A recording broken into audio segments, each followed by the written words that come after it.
The table extraction tool uses our Tabler AI to extract table data from drawings. So a common use case for this is with things like lighting and equipment schedules, whether it's mechanical, fire sprinkler, electrical, any of these pieces of equipment and data that come in a table on a drawing.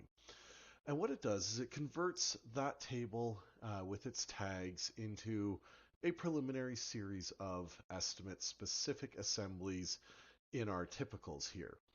So what we can do is add in a new folder. So I'm going to add in a folder called lighting in this case.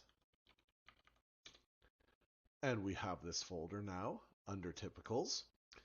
And then I can come up and select the extract a table from a drawing button.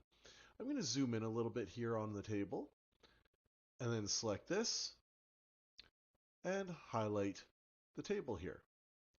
And the system's going to ask me where to put the data. I'm going to put it under my lighting folder, and I'm going to use the light fixture tag with that and hit send.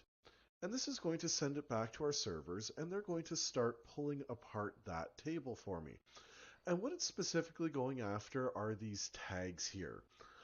As it pulls apart this table, it's looking for the tags, and it's going to build a preliminary tag list for me within the estimate. There we go. I can refresh this.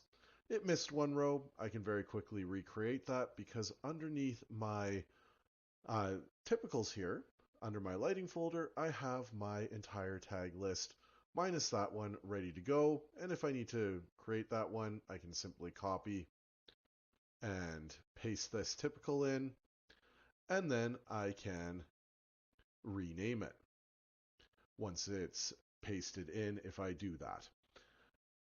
Now I can switch over immediately to my lighting drawing, and I can start to use these typicals to perform my takeoff extremely quickly to get my tag list out for quoting before anybody else really can. And this is how we can use the table extraction tool to build up our list of tagged items.